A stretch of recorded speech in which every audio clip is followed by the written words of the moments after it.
I don't know what's happening to me. When I lose control, things happen, bad things. Whose blood is that? This movie is very different from the previous X-Men movies. It is darker, it is grittier, it is more psychologically complex. You messed with the mind of an 8-year-old girl. You pushed down all that pain and anger. Where do you think it's gonna go? Our main goal was to just try and make it not feel like a superhero movie. We really wanted to put the story and Jean's journey at the forefront of the movie. You told me my father was dead, and you used me for my powers. It's a drama, and it's about real people who just happen to have superpowers. Jean Grey is arguably the most powerful mutant that's ever lived. You know, she beat Apocalypse, man. And Dark Phoenix taking control of her, that's a terrifying prospect. It felt pretty clear to us we had to be willing to go further than we had before. Simon wanted to really hit home with the drama and bring us back to very human, real emotions. I need you to help me find Jean. If I find her, I'll kill her. I know. Got a sort of reality to it, I think, that the others didn't have.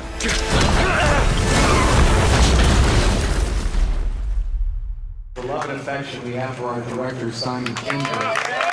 Not only making it fun to come and work every day, but from what I've seen and what he's told me, we've got something very special on our hands, guys, so we should really look forward to that. If you'd asked me 5 years ago, let alone 10 or 15, if I wanted to direct movies, my answer was actually no. I actually wasn't that interested in directing. Cut!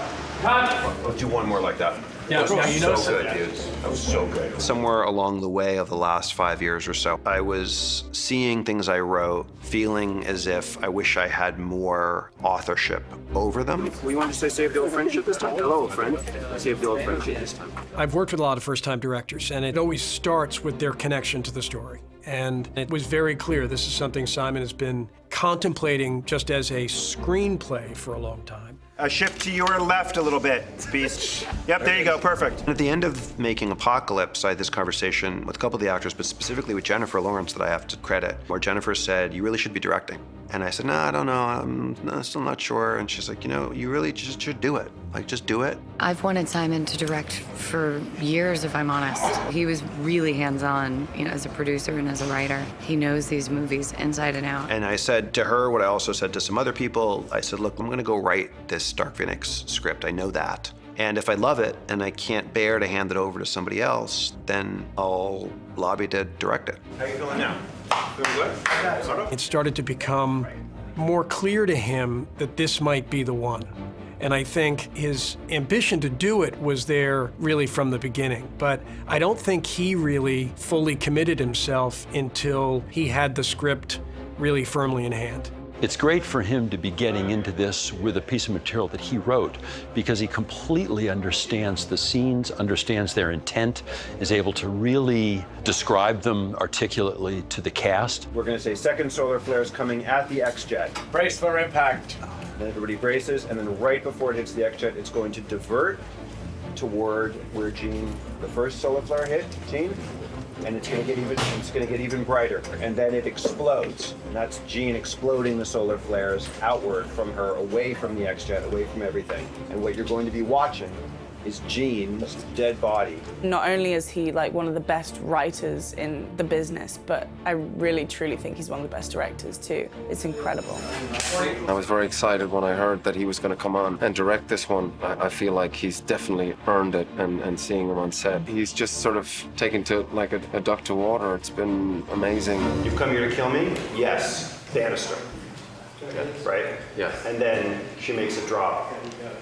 And then you couldn't even do that. For me, this script was just one where I felt like I understand it intrinsically, like in my bones, and the scale of it didn't intimidate me because I've been around so many big movies that the scale becomes second nature. It's not something he took on lightly. It was something that he came to in a very sober, very thoughtful way. Simon's fantastic. Obviously, writing the stories, he knows all these characters so well. He knows the film so well. To be able to write so convincingly from Jean's perspective and have this whole movie about a mid-20s girl, and for him to really hone into her so specifically and so well, it's kind of amazing. I thought I lost you today. I know. But I came back to you. I'll always come back to you. But his passion lies with working with actors and seeing the material like come to life and guiding that. I was like, well, you need to be a director for the rest of your life then, dude. Because that's where his passion is. That's where he really comes alive. You have one hand up on the chopper, right? Yeah. And one of these guys pulls their guns, and it's like, whoosh, and the gun goes flying into the water. Okay, cool. He's a director who's always liked acting, and he's fascinated by it, and he understands it on a level that not every director does, and he sees it as a vital tool for helping to tell your story. Where is she? Where is she? And then boom, she's there, and you're just like that. Yeah. And then you can sell it a little bit with this. Like you have your left hand on this, and then you're selling it with just what my body's doing right now, like that, because you can't see your feet. Okay. You know?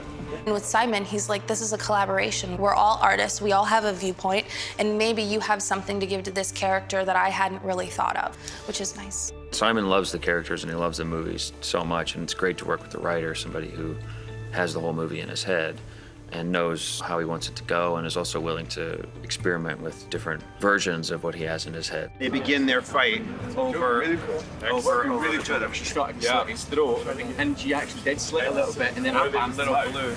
Just a little bit of blood coming out. Let's choreograph it and see what it looks like.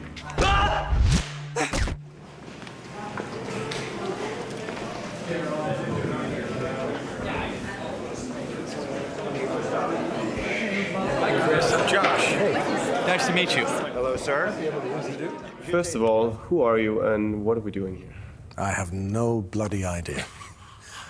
I'm Chris Claremont. I'm, God help me, the writer of the source material for this film and for much of the X-Men canon. There's going to be a bunch of photographers facing this direction, and you'll be in the sort of, it's almost like when the Queen, does her thing. You'll be one of those people, and you'll be the last person, because he has a line where he says, I gotta go, and he'll direct it straight to you. Chris is a remarkable guy, and there's something unique about getting to have somebody who has had a hand in creating such an amazing body of work. There, as you're attempting to interpret and capture it narratively. Dave Cockrum and Len Wein created the series, and then Dave Cockrum and I took over with the second issue, and we just decided to have a whole lot of fun.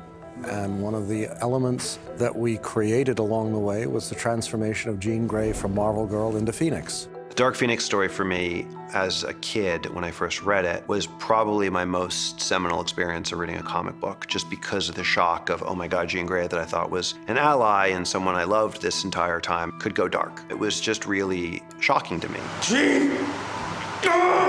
Phoenix is one small step below God. To suddenly have Jean Grey embrace that level of power, of ability, was more than she could handle. I don't know what's happening to me. It is more complex and sophisticated and challenging material than pretty much anything else in comics. So this is a movie that hopefully will be more complicated, more complex. What gave the story its power was that when push came to shove, knowing, as she said to Scott Summers in their last scene together, I could hold on, but it would mean I would have to be totally aware of myself, totally resistant to the temptation for every millisecond of every day for the rest of my immortal life. And she decided if I slipped, even if for a fraction, the consequences could be breathtaking. She made a choice, and the choice broke Scott's heart, it broke the reader's heart, but it turned out to be the right choice for the story, for the character, and for the series. Gene! I have faith in Simon. I trust Simon. I trust the team he has built up, especially the acting team he has built up. If there's any chance of making this brilliant, these are the people who can pull it off. Simon being a first-time director and me being the first-time lead in a big movie, it was a journey together and really an education together. Now you come here to kill me? That's right.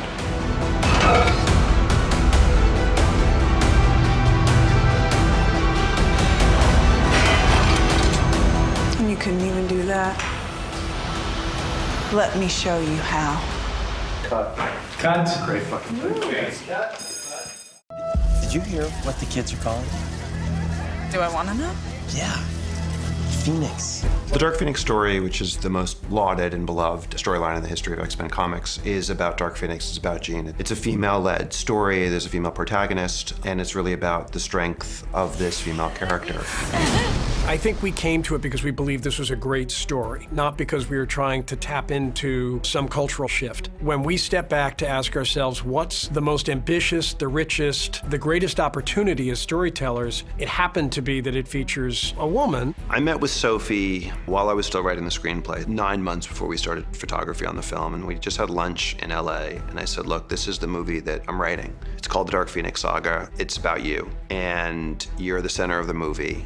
And it's about Jean getting smaller and smaller and weaker, and Phoenix becoming stronger and stronger. So you're gonna have to ostensibly play the trauma of losing your mind. He basically pitched me the idea, and he said, like, this is your movie, this is my movie, you're gonna kind of take it over. You're gonna have to play every possible color on the spectrum emotionally, and if it doesn't work performance-wise, the movie will not work. It's just that simple. And so she said, let's do it. There was a lot of pressure, and me having just done one movie where I wasn't a very big part in the last X-Men was really daunting. She understood immediately it was going to be a very different task for her, both because of the scale of the role, you know, the sheer importance of her character to the narrative, but more importantly because the ambition for it was to be more real and more grounded and more emotionally authentic. Are these photos none of me? There is not a scene in this movie that is not about Sophie. You never looked for me. Sophie and I have been having a conversation about this movie, I would say longer than anybody else on this film, certainly than any other actor. She has been my partner in making this movie. Okay, I've steeled myself. You steeled yourself. Okay, cool. Working together through it was just amazing because we were discovering things together as well, and Simon and I probably talked for hours and hours and hours about every single scene, backgrounds of the characters, what had happened in the last 10 years. And he was very open to my input. It feels like a real creation between the two of us. Like, stop. Yeah. Sophie's the driving force of this movie. I think where she starts in the film is so endearing and innocent, mature, and put together. And then by the end of the film, her arc is basically, she's lost complete control.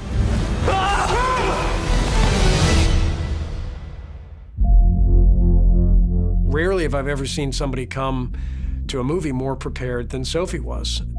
Sophie did all kinds of research, especially on schizophrenia. She would walk around in preparation for the movie with headphones in her ears, with just random voices playing so that she would know what it felt like to have to walk through the world, hearing voices that you couldn't control, that weren't actually embodied voices of the people who were in the room or the space with you. How disorienting would it be? How disturbing would it be? All by way of trying to understand what this character might be going through.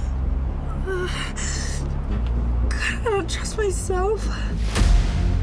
The thing about Jean Grey is that she's not a villain, but she's not like a superhero, gonna save the world, everything is fine. She's very tormented and broken and has a real kind of realism to her. You hurt people. Yes. How did you stop?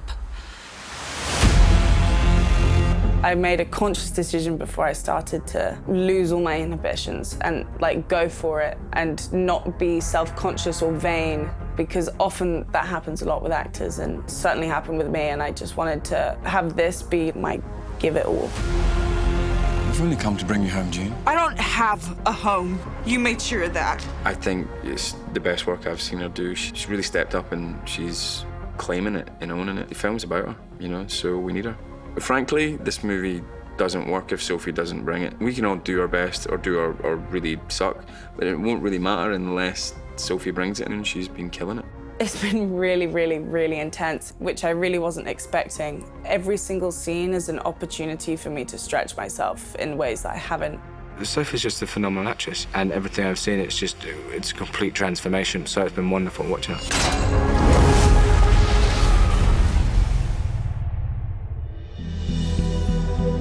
I've been thinking,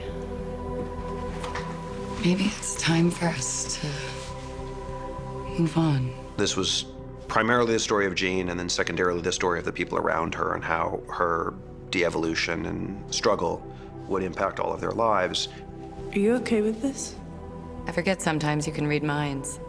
I didn't need to read your mind. It's written all over your face. From the beginning of conceiving this particular version of the Dark Phoenix story and knowing that Jennifer was going to be a part of it, because she had been the one encouraging me to direct it, and also because she's been a critical part of this franchise for the last 3 films. I felt a few things. One, I wasn't sure where else to go with her character. When we changed the world so we could live in it.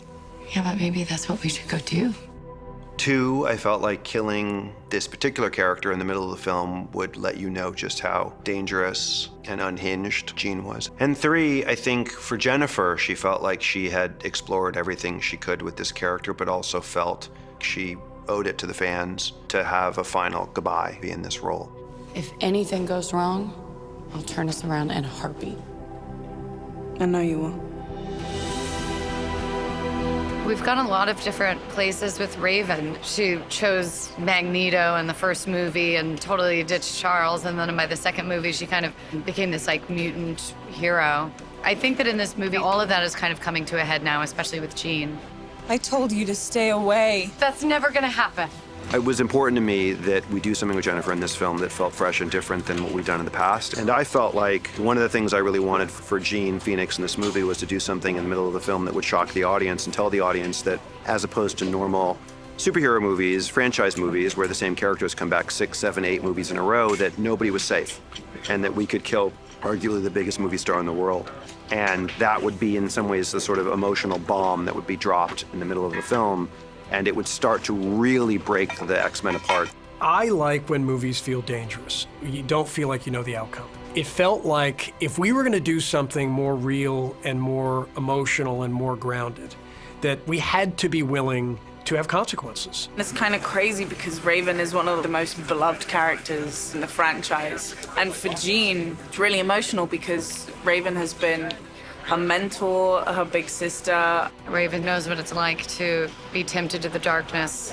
It's a really big moment, and it's a moment for the audience where the audience starts to ask the questions that Hank is asking and that other people are asking about Jean's character, which is if she can kill a beloved actress/character, do we give up on her or do we keep trying to save her soul? I've got the shot. No, you're not. I'm sorry, Hank. I want Raven to have a chance. It became very clear as we started to map out the story that it felt like it needed to be Mystique, that the mother figure felt like the one you wanted to see sacrificed, and it would be the most heart-wrenching to see lost. 3, 2, 1, go.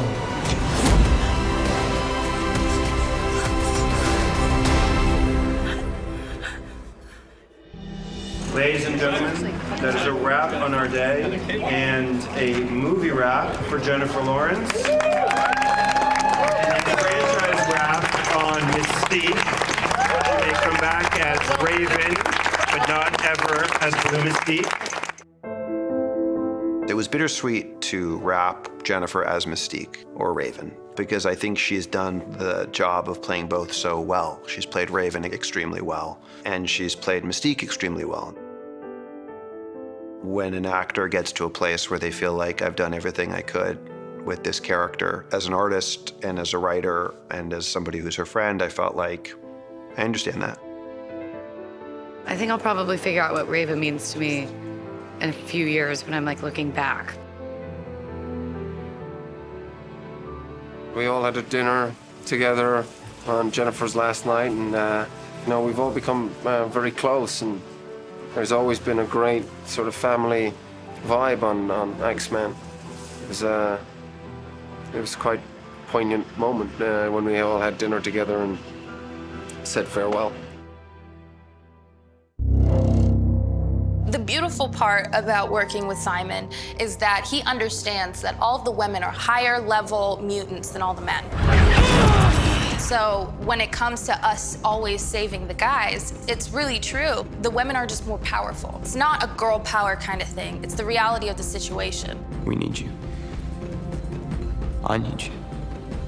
I've got your back. Alex is a really powerful, really assured actress and human being, and so she brought that kind of strength to Storm, and we've sensed that potential in her in Apocalypse, but that story was telling so many different stories of so many main characters. There wasn't a lot of space for Storm to really come into her power, and I really wanted in this film to give her finally a big stage in which to express her powers, because I think the fans have been wanting that for many movies now.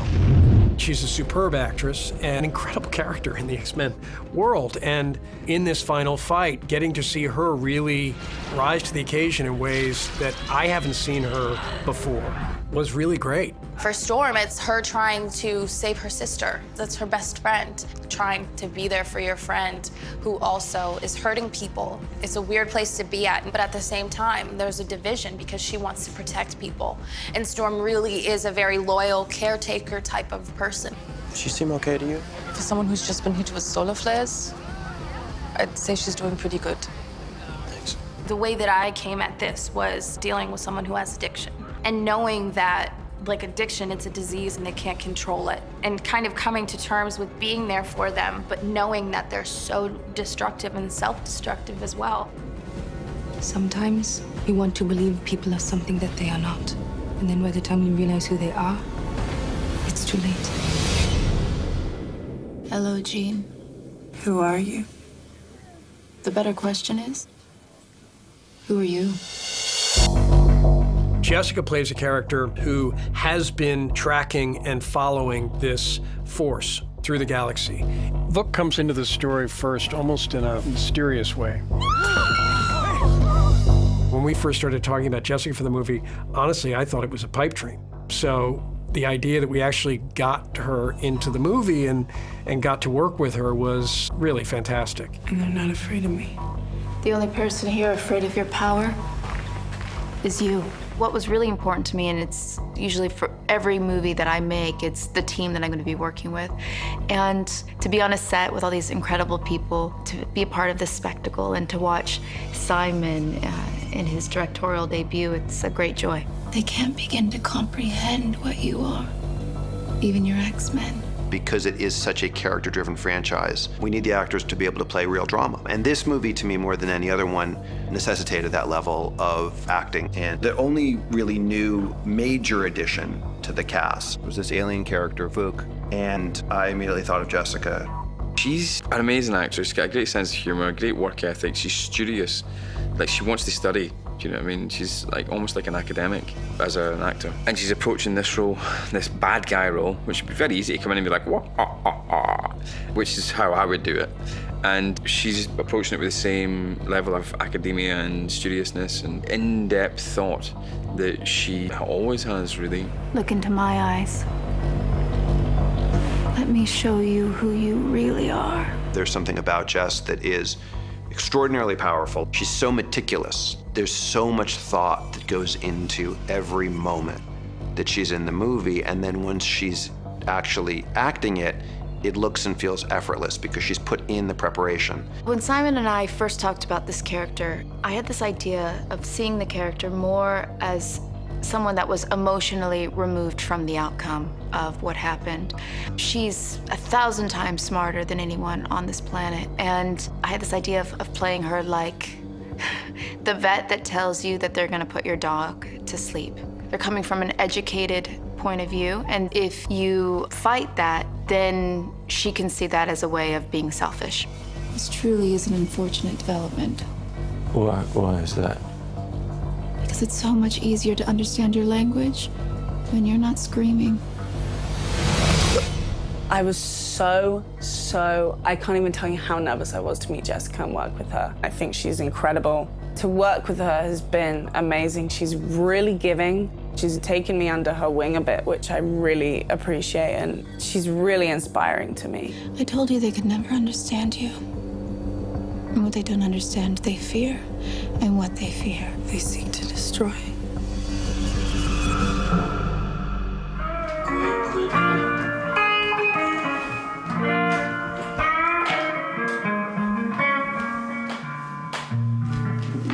My neighbor, oh my God, if my neighbor ever sees this, it's gonna be bad news.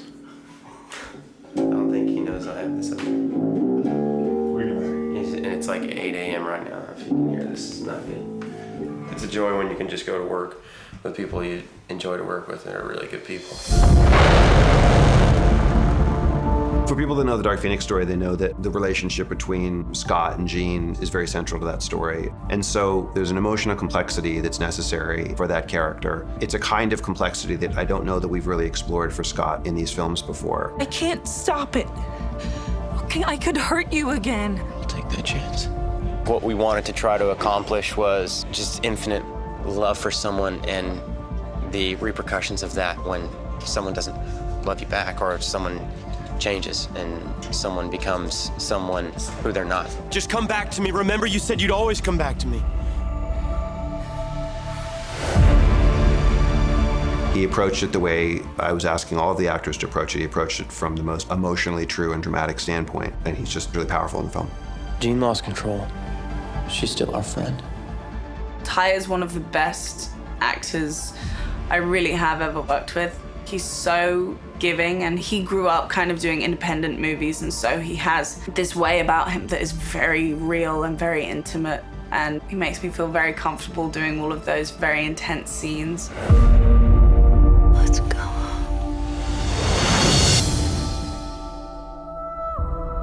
I've said to everybody from the beginning, be radical. When I met with Michael Fassbender, I said, don't act like you're Ian McKellen in the original movies. Act like you're Michael Fassbender in a Steve McQueen movie. I said to Jennifer, don't act like you have to be like you were in the previous 3 movies. Act like you're in a David O. Russell movie. James McAvoy, I said, act like you're in a British drama. Something's happening to her, Raven. She's changing. And what? I don't know.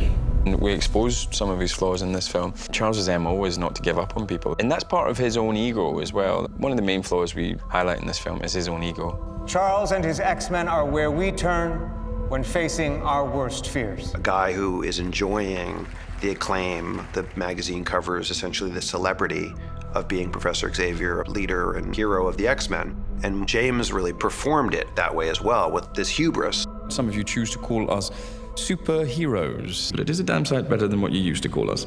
James always brings a lot. He's an incredibly smart and thoughtful storyteller, in addition to being what I think is one of the best actors working today. His ego won't let him give up on somebody because he believes, he's got this slight messiah complex, I think, where he feels like he can save everybody. What did you do to her, Charles? I saved her. And looking at the nature of the relationship his character has to Jean Grey, that we found ourselves wanting to lean more deeply into his responsibility and explore the idea that maybe Charles was wrong. Maybe he is more responsible than he thought for what has happened to his family. You are not broken. I love working with James. I love what he has done with Charles. In this film especially, because Professor X just really feels like he knows what is best for everyone. He doesn't allow, especially the X-Men, the dignity of their process, and he creates their process for them. And I think that is the little nook at which everything has started to fall apart. It's part of what James really grabbed onto and I think wanted to explore more fully in this. And it's part of what grounds and enriches the emotional storytelling, I think. What did you do? I protected her. From the truth. There's another word for that. It's a pretty sort of bleak place where Charles ends up. A lot of his loyal allies have sort of left his side and are sort of coming over to Eric's side. Save the old friendship, Charles, and stay out of my way. Michael, I think, actually brought down his performance, which made it stronger to me, not weaker. Michael brought the intensity and the realism and naturalism that he brings to almost all of his other movies naturally. Just that's who he is as an actor. That's his style as an actor. I've lived with vengeance my whole life. So I killed whatever I thought would make pain go away. It didn't. So I stopped. Michael really appreciated the opportunity to show a different face to Eric and what his philosophy would lead to in the overall scheme of the world of the X-Men. He's so extraordinary at expressing so much with so little, and he does so much with his eyes, and he doesn't have to raise his voice to be firm and to be strong. The girl dies. For the first time, it's crazy, but now their 4th film together, Nick Hoult and Michael Fassbender have a couple scenes just one-on-one with each other. I know we've had our differences in the past, but we both love Raven. We've done scenes together, but they've always been the action scenes or at the other ends of corridors and not directly interacting with each other or in big groups. This was the first time doing a scene just one-on-one, a couple of scenes with Michael, which is fantastic. You've known him a long time and look up to him. So to take the chance to be there and have those moments with him was brilliant. Why are you here, Hank? You have eyes and ears around the world to help me find mutants for this place. I want you to help me find Jean. With Hank, the goal and ambition was to give Hank the opportunity to call Charles out and sort of come into his own as a leader and as an individual. I loved the idea that you take this really mild-mannered, meek character, which is what he's been in the previous films, but he starts to turn. And so it gave him this gravity and sadness and strength. It's your fault, Charles. It's your fault she's dead. Hank feels betrayed by Charles because Charles can't accept what he's done and the responsibility that he's made a huge mistake. You need to face this, Charles. You need to face it. Come on, admit it to me right now. Come on. Admit it. Charles, just admit you were wrong, please. So, I know it doesn't look like it, but this is actually the exterior of your ex mansion. We've seen it depicted in many movies, but I'm sure most of the time it would have looked similar to this. There we go. These are our guys. For Nightcrawler and Quicksilver, they are within the momentum of just doing well within their job and serving for the world and still growing within themselves. I don't believe they truly chose a side themselves. So we're going to space. Yes, Kurt, we are going into space. We're doing space missions now. Cool. The X-Men are called upon to save the astronauts of the Endeavor. Quicksilver's getting a kick out of all the fame of being an X-Men for sure. Quicksilver, played again by Evan Peters, has really come into his own in a more evolved, mature way, but he is still Quicksilver. Be right back. Nightcrawler bamps me and him into the Endeavor to help save the astronauts as quickly as possible. How does that go? It doesn't work out. I end up forgetting one again. Where's my brother? Pretty sure I got everybody. I don't know what the deal is. I guess I'm going too fast. Need to slow down a little bit, take my time. Nightcrawler feels scared and nervous going into battle just like anyone would, but at the same time, he is the first one ready to bamf. Get me in that house now! I love seeing Nightcrawler's actions in the scenes where they go out and he's in his suit and he's not just being the soft kind of funny comedic relief. There's a very serious sense to him. The way that we played Nightcrawler in Apocalypse was really as comic relief. For most of this movie, he is still that sweet, innocent character. And toward the end of the movie, he sort of has his first real interaction with death at the hands of someone evil. We could help you! Please! It is a fulcrum in the life of Nightcrawler that makes him violent. And you see a different side of Nightcrawler than you've ever seen before. In seeing the guard having lost his life, Cody's enraged, and it unleashes a violence and a rage we haven't seen from Cody before, which he visits upon his attackers. And it's pretty gratifying to see that character get to pursue that arc.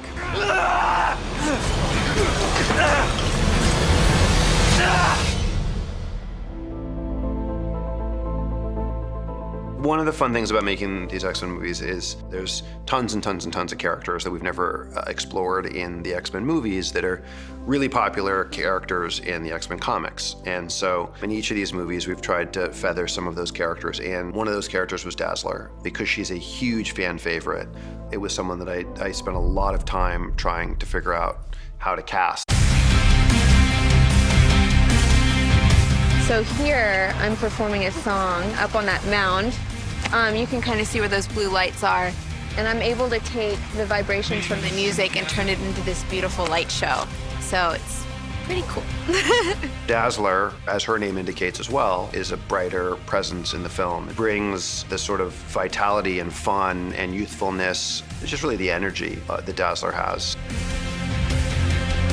I have been working with a choreographer on the scene to try to get the vibe of Dazzler down. We I've been talking to Simon a lot about how we want the light show to correspond with her movements and the rhythm of the music. And so we wanted to make it kind of something very unique and a little new and modern. And between the hair, the makeup, and the wardrobe, we're pretty true to the original comics. The one thing we did kind of change up a little bit is just the shape of the mask around my eyes. And we have amazing makeup artists who actually drew it specifically to my face.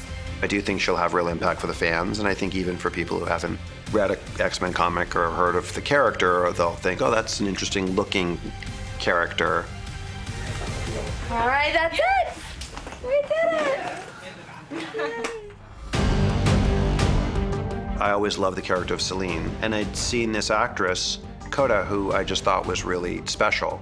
And again, just really interesting. There was something about her I hadn't seen before, and she'd never been on screen before. Two birds, US.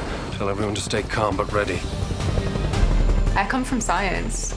I used to work as a cardiovascular researcher, and it was my path. I knew I was going to be Dr. Eberhard. I knew I wanted to help people and I wanted to heal people. I never thought that I would be an actress. So to really step into this is unreal. Simon just said, you know, I really want you to exude someone who has wisdom and who can really bring that to life. You're really secure in your powers. You're someone that stands in and holds space for that. You're not the only one who can control minds. I have sweet weaponry skills where I like pull out a dagger. It's embellished with gemstones. It's pretty gnarly. Similarly, Ariki is a character who's not a big character in the comics, but someone in the comics who was always interesting to me when I was growing up and reading them and thinking he was cool. I wanted to include him also as part of Eric's cadre of sort of badasses because he's a badass character. We're calling him Medusa at this moment. And he has these braids that are about 10 feet long that I basically have hand-to-hand combat with.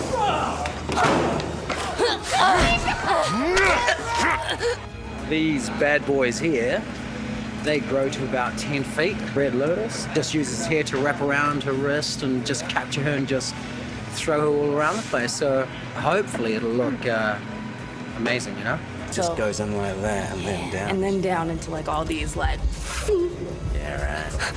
It's gonna be good. It's gonna be so cool. It's gonna be so cool. Andrew's a stuntman, and I was watching him do the stunt rehearsals, coordination, choreography for what would eventually be the actor we would cast for Red Lotus.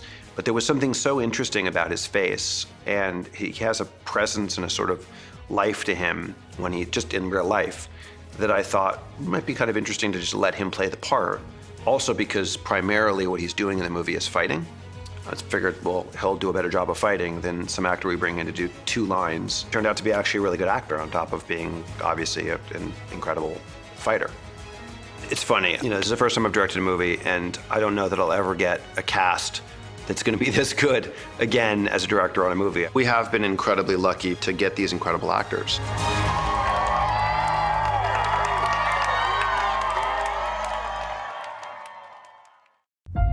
Yeah, we're in Montreal, and it's my first movie in Montreal at home in 12 years. So where we're going, Claude? Well, we're coming to a point when Jean arrives to Genosha. She's gonna come here, have this vantage point of view. Simon Kinberg really wanted to approach this in a very, very different way, and he's very clear about what he wanted. I said to Claude, I want to create this world physically. I don't want to do green screen and set extensions and fake it. I want the actors to be able to feel it in a tactile way, and I think the audience will also feel it in a more tactile, immediate, real way. Claude was amazing, as was Michel Liberté. We put them in a terrible position because we concoct these wildly ambitious stories, and then there's the practical reality of how we're going to actually manifest them. And we had a lot of different environments. Simon has a really good eye, so he's very aware of what things should look like. Each of the films that I feel like we've worked on are different from one another. You know, they all have a sort of subgenre within them. Logan was a Western. Deadpool was a zany comedy. The second Deadpool movie was a father-son dramedy. Days of Future Past was a time travel movie. X-Men First Class was a spy movie. Apocalypse was a disaster movie. Dark Phoenix was a character-driven psychological thriller. We do this now, here. They'll see us as monsters, Violent freaks fighting on the streets of New York.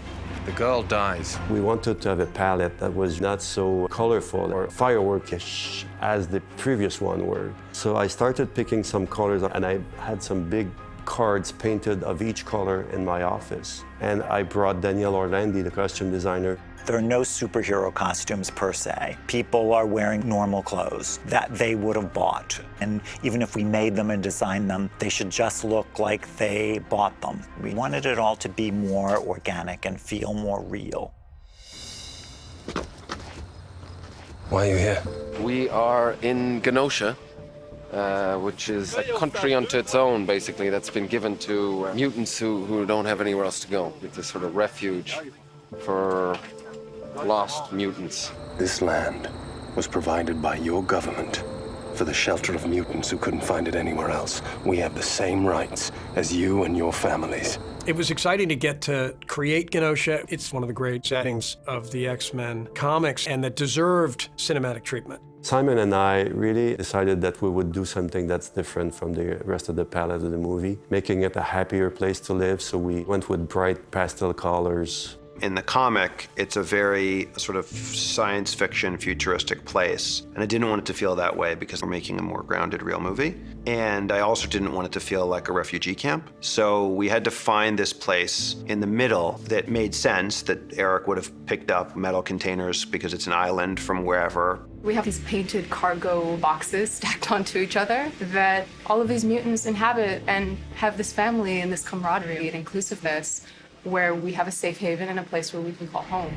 As you can see, all of it is metal made because Eric can control all the metal. So there's many elements that we're placing as we're going, and there's also a pond there with a beach where kids will play and so on. They're farming it, they're living there by choice, and they're living with less, and they're rejecting what society basically is, and they're trying to make their own little commune. We brought these containers from scrapyard, and we literally cut into them, making windows, doorways, and so on. And then we started painting them various colors. And we had one of our artists in the scenic department to actually paint some nice drawings that would have been made either by the children or by the adults to augment the happiness of the look of it. And then we talked also about the flowers and the plants. And we had not just a greens department there, but we had greenhouses here that were building, cultivating real plants, real flowers, real vegetables. We would then transport those gardens on the days of photography out there. They're living off the grid, they're farming, they're fishing, they're raising their kids. Their clothes are very simple, t-shirts and pants or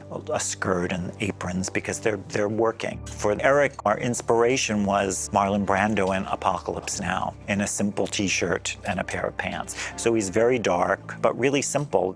And also, there's Eric's house, which given it's an island, he just recouped some ship parts, you know? So the exterior is the whole bow of a ship that he's put upright, and that's planted there. So we took a ship part, like the bow of a big ship, and we planted it here. And it's as metal, but it's all wood. And all the joints and the welds and the steel plating of the walls was made on wood. And I've made these white marks there that you see, which are vertical right now. But if you put the ship down, those would be like phosphate or whatever trash remains that the water would have brought in the ship. It was very much alive, and it was very much driven by Simon's vision of it. You need to leave. Go!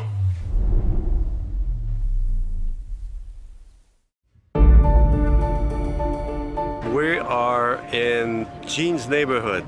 This is the street where she was raised. It's Annandale, New York. And we built this on the back lot of Mel's. And it's roughly taken 4 months to do it all.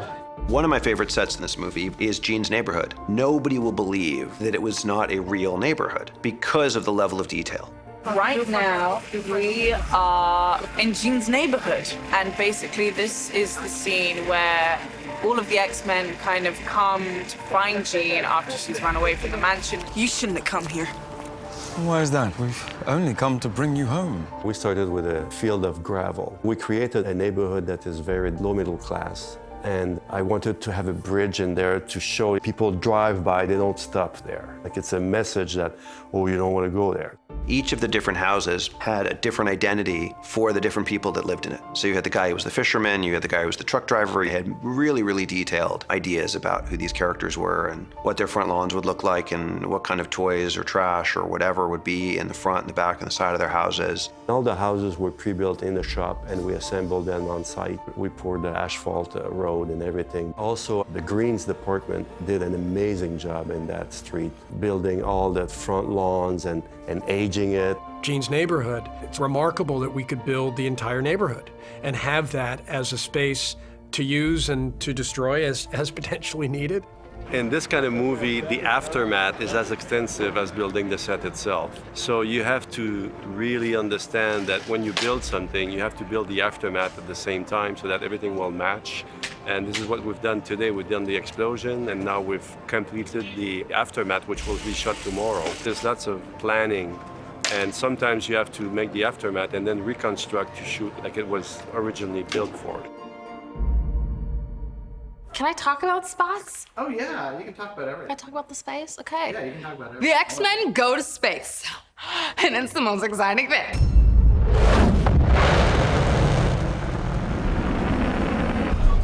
I think this is not as much fun as I thought it would be.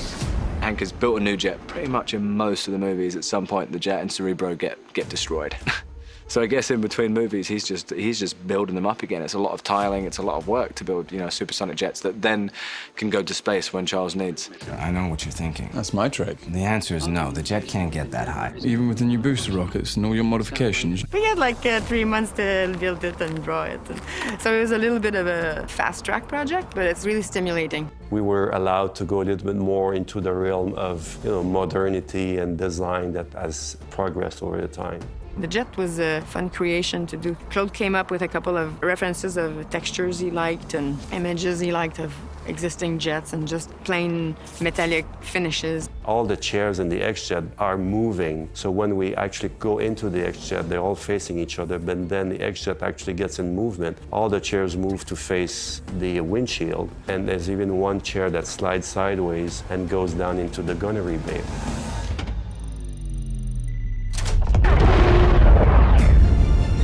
They're basically bicycle seats on sliders, which were technically really difficult to use sometimes. And when you're shooting really emotional stuff inside the X-Jet, it was challenging, but it was also really fun. Xavier's wheelchair was a challenge in itself because it has a long history. And we also decided that because the X-Jet was such an important element in this film, that it would be interesting that Hank, who created all the X stuff, had created the jet, had created the chair, and it would blend together. The chair, I wanted to give it a very modern tone like Hank's lab. We were looking for something a little lighter. We had managed on Apocalypse to bring it down quite a bit, but it had a very precise look in Apocalypse, and it wasn't really what Simon or Claude were looking for. So we went back to what a wheelchair is. I wanted to have this little X that would be subtly lit, so that when it moves, it lights on, or it's lit all the time, depending on the purpose that we had. It's fun now because he can actually come in the jet, and when you look from the back of the jet, all the backs of the chairs are the same, and the wheelchair is part of that. Go this way? Yeah. We are on the set for Fifth Avenue, New York. 3, 2, 1, action. Just period, this is one of the coolest, if not the coolest, sets I've seen built. As a first-time director, it gives me goosebumps to walk in here and feel like this is a set that, I get to shoot.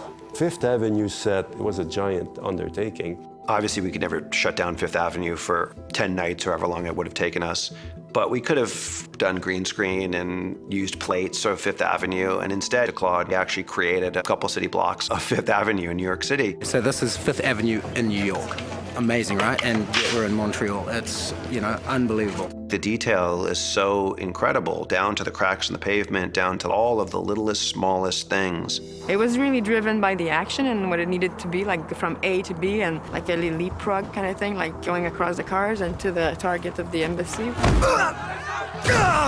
Hold them! When Eric goes and sees Gene in the consulate house, he actually flies in the house. This gigantic building has to be with fake ceilings so that we could actually have all the trusses with the traveler tracks and the cables organized within a system that can be manipulated by stunts. It requires lots of thinking, and that's when the models come handy. You know, it's not only for gripping or lighting, it's for stunting as well. We ended up with something that's really decent and that everybody likes, and it's very shooting friendly. Your timing is literally, so you shouldn't have to wait for you at all. So you're basically just coming out and then you're getting back in.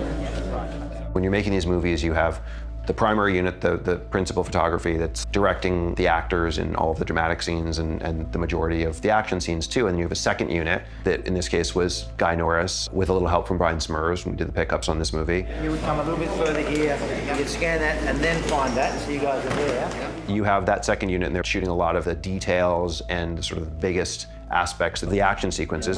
Yeah, you're masking yourself.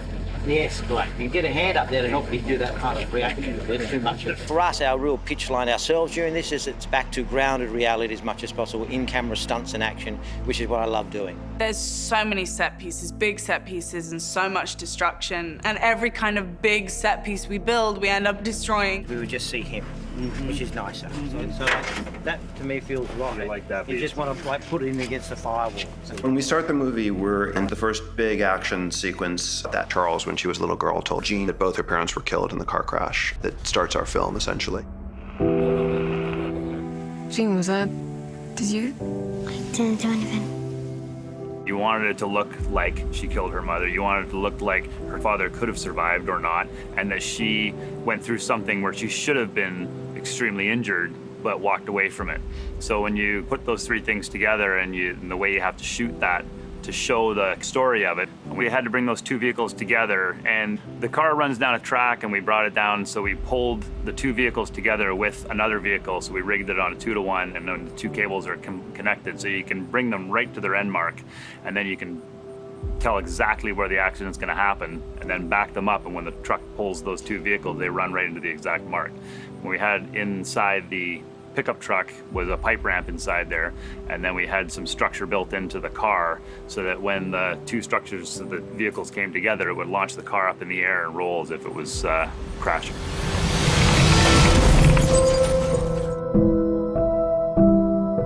One of the most impactful shots in the movie, I think, is when the car in slow motion rolls and you're on the faces of Jean's mother and father with little Jean in the back as the car slowly rotates.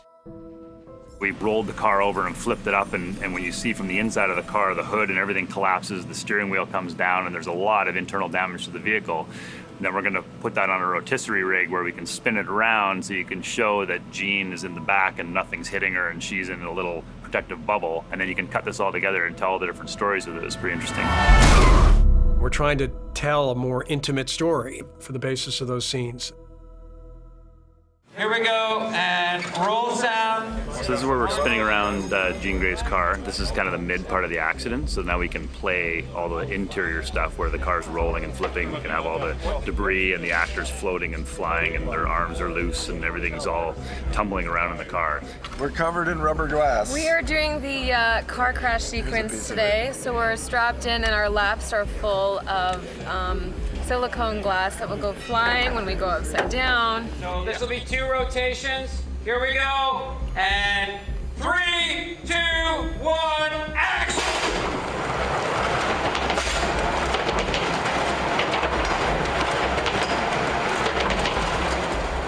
It's your standard car rolling rig.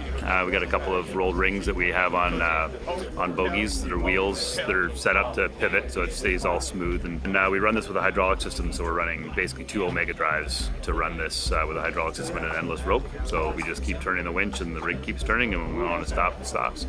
So we've got lots of horsepower behind it to make it nice and fast so you can accelerate it and decelerate it quickly. And it's computer controlled, so we can decide where it stops. It stops upside down or right side up or at an angle, so we can start and stop quickly and in the spots we want. That's a piece of equipment he has to specifically roll huge pieces of machinery that you want to film. So, you know, that sequence is a credit, and the ability to make that as visceral and as sort of shocking as it is a credit to Cam. Cut there. Very nice, everybody. The very first time that we understand the power of what Jean had going on between herself and Dark Phoenix, there's a party sequence, and it's really all the younger mutants are having a party. It's just after they've come back from the space trip.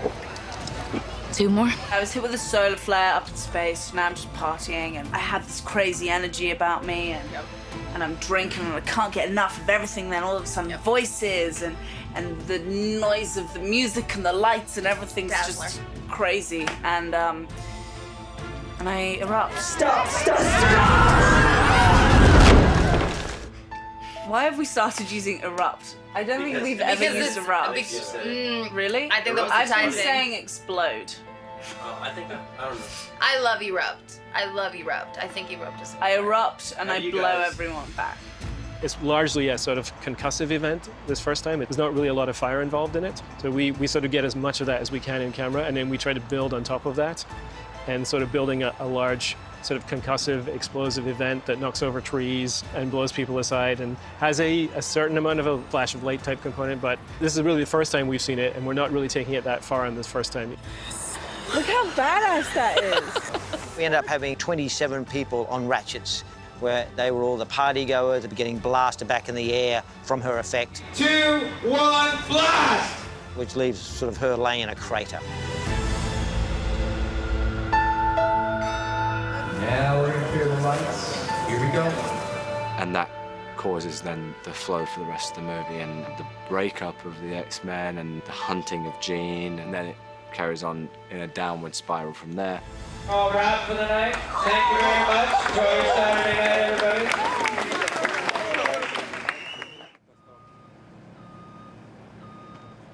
The more real you can make it, whether that's practical effects or it's sets, the easier it is for all of us to make believe for ourselves and make the audience believe. This is Jean's neighborhood. Jean is confronted by the other X-team members here, and there's a kind of a Western showdown in this street. You shouldn't have come here. Pretty much all the X-Men attempt to, in their own ways, capture her and bring her back to try to help her. Nightcrawler, there's a little bit of a Bamf-type fight goes on. They bamf down into a house, go through the window. There's a big fight in the house, which we've done.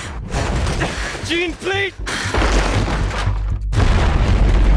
She then bursts out of the side of her own house. Quicksilver goes into Quicksilver time. But of course, none of it really is a match for the Phoenix side of Jean. Physically, she can't go as fast as me, but mentally, she's most likely faster.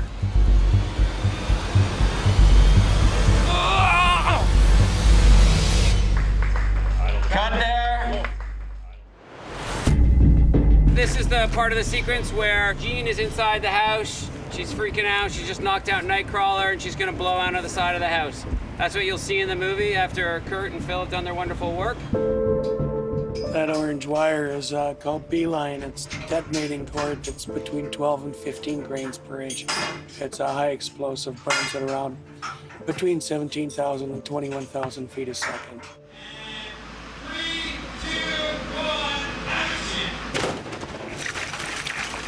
She comes blasting on the side of the house, so we had to build that with balsa wood and everything to be safe, and launched a bunch of cannons and some detonating cord behind it to splinter it up so it looked like impressive, like her telekinesis is coming through the wall. She deflects one of the lightning bolts from Storm, so that goes into the side of a house, and we got to blow that out.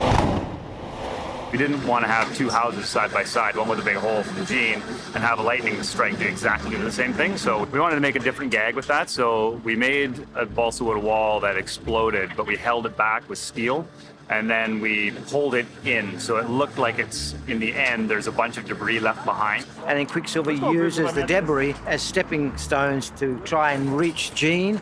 She switches him off, and then he continues down the rest of the street about 200 yards, tumbling like a high sider off a high-speed motorcycle crash. So Quicksilver ends up somewhere way down there with a few broken bones. In this event, what's happening is this is when Jean throws up her hand and creates a force field. The cop cars are on a rail. There's dummies inside the cop cars. Cam is going to pull them in at about 25 miles an hour. With this gag here, we, obviously the cars hit the invisible wall. So it's a bit of trickery to get everything to slide and everything to happen properly. So we had a system inside the car that was tied back to weight sleds in the back of the track.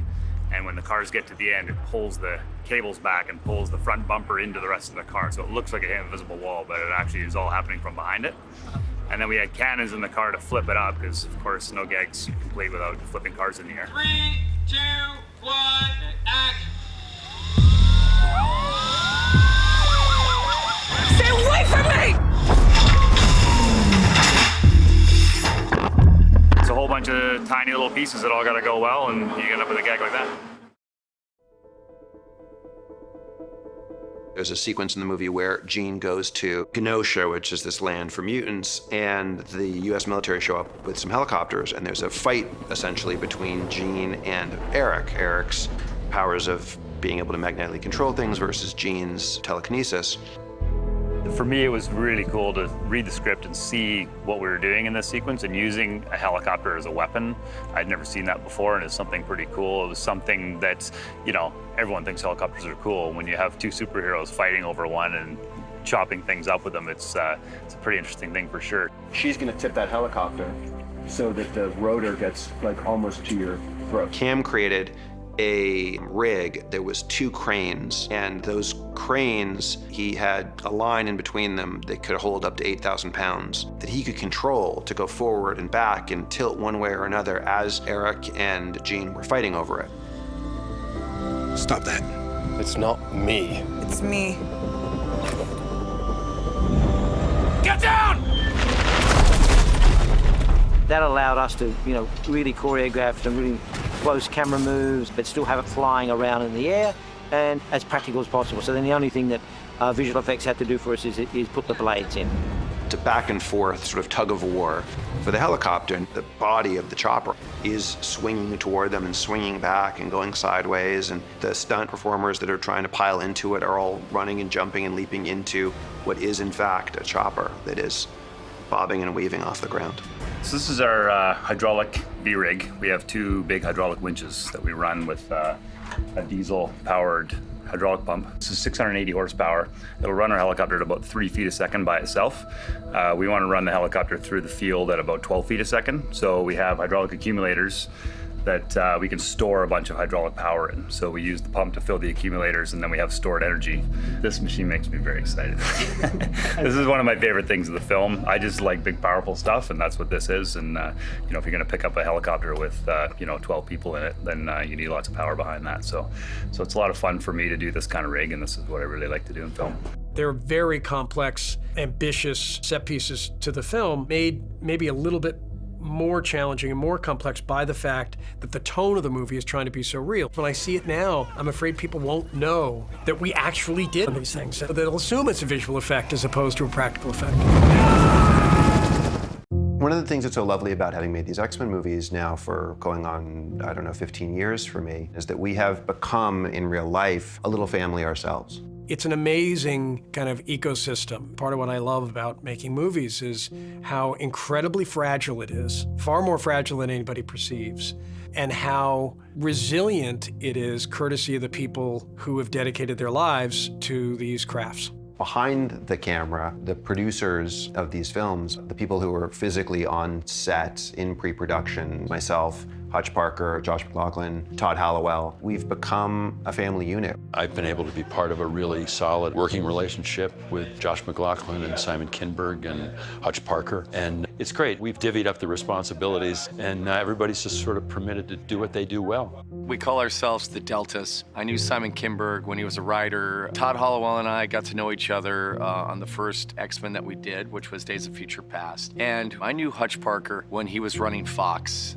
Hutch has really become my primary partner in making these movies. He's the producer who is there from the beginning, the inception of the idea, through the marketing and publicity, all the way to its release. Hutch is also extraordinary at being a conduit between the filmmaking process, the filmmaker, and the studio. He knows the workings of the studio. He knows the psychology of studio executives. And so he's just great at predicting their reactions to things and also managing their process, because they are also partners in this. And he's just great in terms of facilitating that. 3, 2, 1, boom! And Josh McLaughlin, whom we call Zulu, is sort of the field general. He's the first AD on the movie. And his role is to marshal the crew so that everybody's ready to roll when it's time to roll. all right, guys, here we go, ready. Josh is an incredible AD and does far more than what you would put under that job description. And for a production that's as complicated as these are, it's an extraordinary challenge. And, you know, Josh is arguably one of the best in the world at that. Cut. Cut. We're shooting just at that. Everything's all good. You Or guys just two. One wall here, one wall coming. They can travel with the section that's that. That'd be great. Todd, who technically his role is as a line producer, he's worn many, many hats. He started as a production designer, so he's brilliant at managing the departments and all the budgets and helping to make sure that we have the resources we need. Todd is extraordinary at figuring out how to make movies at this scale, and he knows how to take what is a large budget for these films, but stretch it so that it looks and feels even bigger than it is. It is a special team, and it's a team that extends even beyond those four. It's a team of hundreds, all of whom have to come with passion and conviction every day for what they do in order to make it all work. I can open up a little bit for you like that. That's cool. And it's like handheld, kind of dirty. I see this movie as a reboot with the same cast. I think it's completely different aesthetic. I think it's a different tone. I think it's just a different movie than any of the ones that have preceded it. Part of it, frankly, is I've never directed a movie before, and my sensibility is different, and I tend to like films that are grittier, more naturalistic, a little bit more raw than these films have been in the past. There was a conscious decision to have most of the movie, almost all of it, handheld, which is really rare in superhero movies, and very intimate, very close. We filmed in Alexa, full format, with a 4x3 chip, and also the use of anamorphic lenses from Panavision. 3, 2, 1, action, guys. Anamorphic also offers you a different perspective on things, particularly in close-ups. The close-ups on anamorphic have a little bit of like coving. It's almost a sphere as opposed to a flat plane of what the face could be. And so those aberrations that anamorphic allows creates that sort of roundness to the human face. What I said to Mara, our cinematographer, and to Guy, our second unit director, was I want to use handheld almost exclusively. And even if we have crane shots, we would create these camera mounts that are handheld camera mounts on the crane. So basically, even when the crane was moving, you would have that frenetic feeling to it. The characters are moving, but also the camera is moving just a little bit so that you feel a sort of humanness, and that creates the rawness. It's just a feeling that everything has a little bit of imperfection to it. The way I sort of approached it conceptually was that Jean was constantly being powered by the sun, so it was more like a lighting aspect, and also every time she imagines her past, there's some sort of sunlight, and that sunlight is quite warm. So that warm sunlight sort of motivated her journey back to childhood. When she travels directly into her childhood neighborhood, she sees this romantic past that doesn't exist anymore in a way until, you know, she confronts her father. And at that point, even the visual approach changes in the film. Now all of a sudden, the world turns very violent. And the camera work started to get a little bit more active and subjective and kinetic. Something that we talk about when we're on set is the Dark Phoenix spectrum between 1 and 10. 1 being Jean and 10 being full Phoenix. So there are moments in the movie where you feel like she's out of control, and you'll see that not just in her performance, but it'll also be with some visual effects. A little flicker of red in her eyes, a little flush in her cheeks, a crack of where you see red, almost like veins in her skin. It helped us really demarcate what that arc or de-evolution would look like and feel like for the audience. Basically, on action, start the move down toward her mouth. Pretty slowly, like you can catch the middle of the line. When she did go through a phase of this psychosis, we tried to psychologically with the camera move into that comfort space. We used a lens that came really uncontrollably close and sort of invaded her personal space and tried to get in her head. There's a movie from the early 90s called Clean Shaven by Lodge Kerrigan that I have to credit. It's about a guy who's schizophrenic. And one of the things that Lodge did was he created a way of shooting the schizophrenic character where he essentially dissected their face with the camera. So that in his moments of really heavy schizophrenia, instead of it being a close-up like this, like you have on me right now, it would be like that of him, or like that. Or sometimes his point of view would be like that, or like that. The camera would be showing you this much. And so we did experiments with different kinds of macro lenses where you can get super, super close to a person and just be filming their eye, and that will take up the entire movie screen. So we created what we call the Dark Phoenix cam. We just kind of cut to little pieces of my face.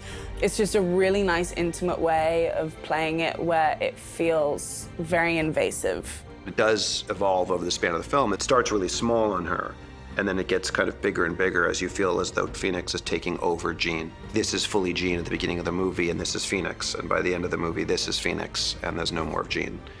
And so it was just all these ways that we could dramatize, visualize this transformation of our main character. We'll be waiting here to receive Sophie.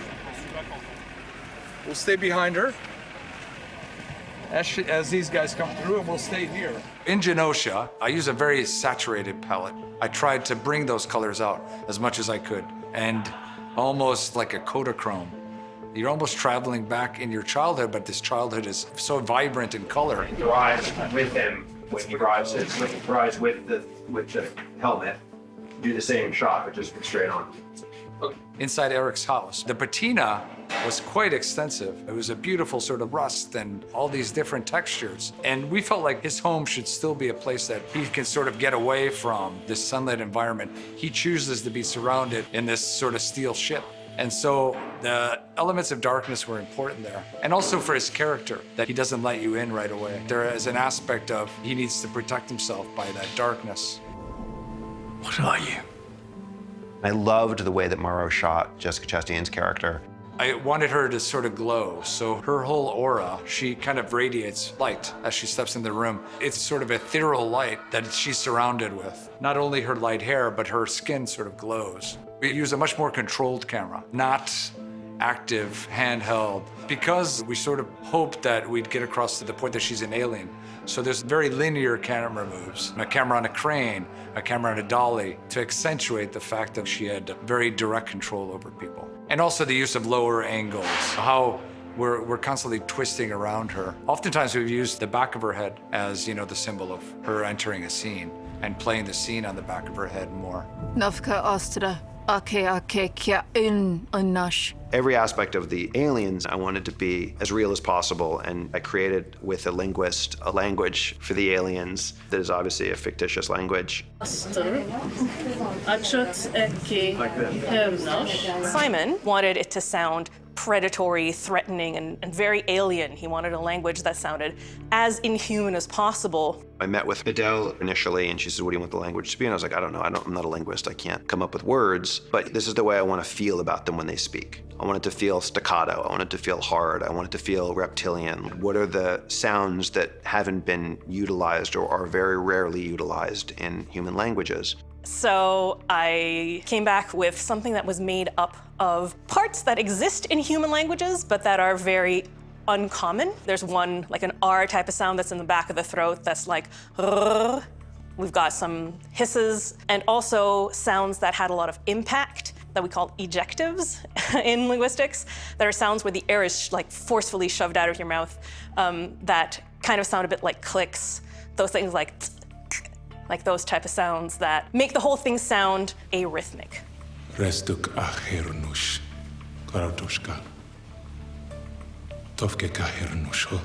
Dell's great because she was able to create this language, and I did my first scene yesterday, and it's phenomenal. I love learning languages, and especially learning a language that there's no documentation for. She's done a beautiful job creating that. With ease.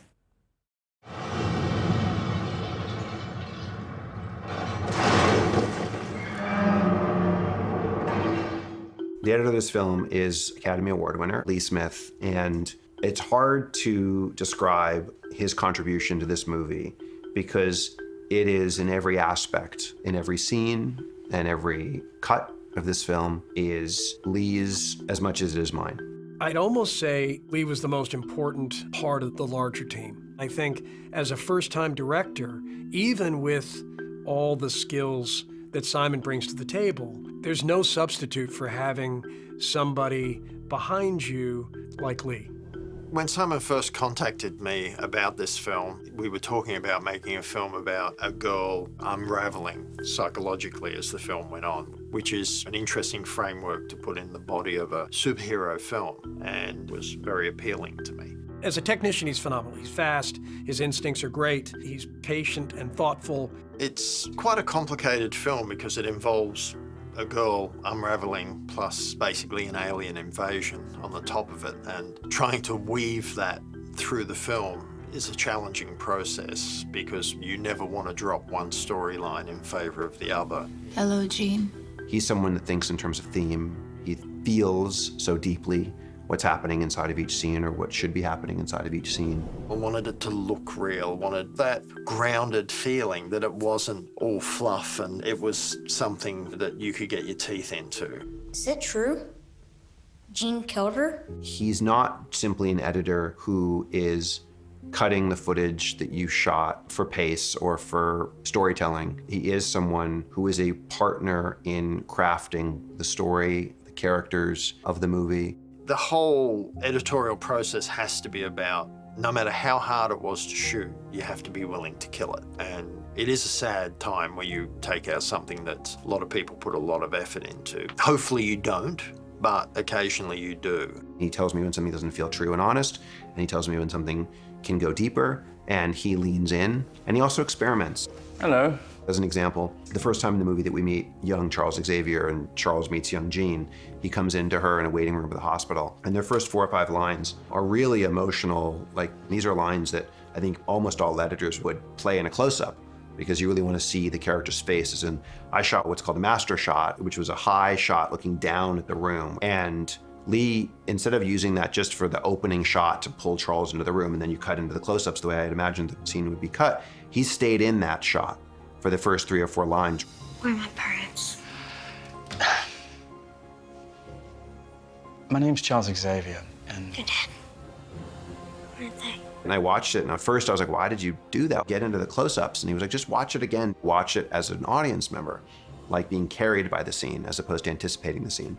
And I watched it again, and I was like, wow, I do feel for this little girl because she looks so small in the frame. And I do feel for this relationship because they start out so far apart. And I'm feeling that much more in this high, wide shot than I would be if we immediately cut into close-ups of the two of them because they would feel closer together. And there's tons of those kinds of really fairly radical, bold, I would say, choices. In the end, we're entertainers and we're in the entertainment industry, and always my hope is entertained, never bored.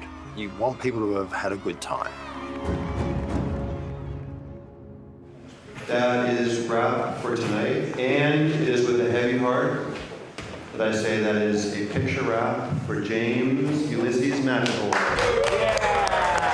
We have a picture wrap on Ty Kale Sheridan, Michael Fassbender, Jessica Chastain, Jennifer Lawrence. This is a picture wrap for Alexandra Shipp and Nicholas Holt. If you're even the most casual fan of these films, this is the end of the X-Men as you've known them because they're facing a challenge that is different than anything that they or you as an audience member have ever experienced. Guys, have a great rest of the movie. Have a great wrap party. Have an amazing winter, because I know you all love it so much. Have a good one. We've known each other for 7 years, most of us, and even the new guys that came in the last movie, we're all part of the family. And part of this one is saying goodbye. So you will forever remember. I have so many memories with all of these people. I met some of my best friends here.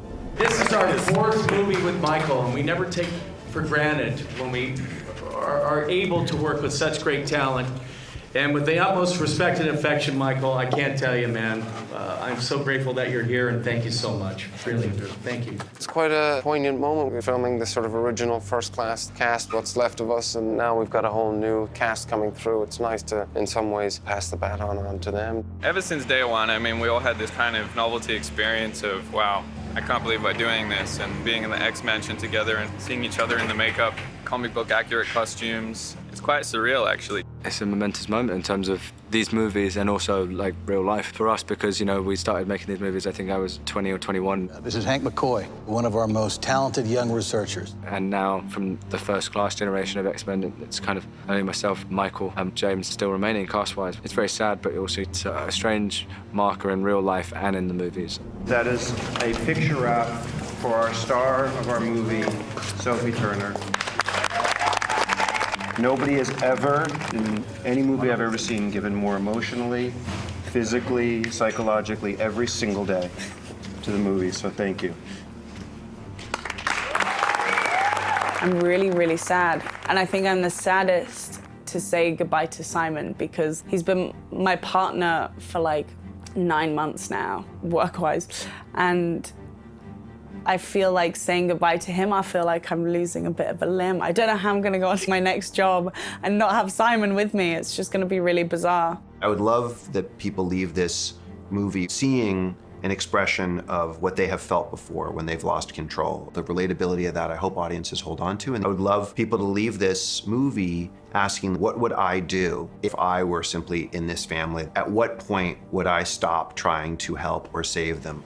Jean lost control, but she's still Jean. We can still help her, we can find her and bring her home. These movies and these characters are important to me and dear to me. And we want to deliver something meaningful and lasting to the audience and to honor all the work that's gone into these to date. I want them to get to experience these characters a slightly different way, to feel like we've taken them on a compelling journey, that they're surprised and moved and hopefully grateful for us carrying these characters forward in the ways that we do. I don't know what the future holds for the X-Men, but I approached this movie like it was the culmination of all of these movies that we've been making over the span of the last almost 20 years now, in terms of X-Men movies. I felt as though this had to feel like the climax of all these movies that have come before it.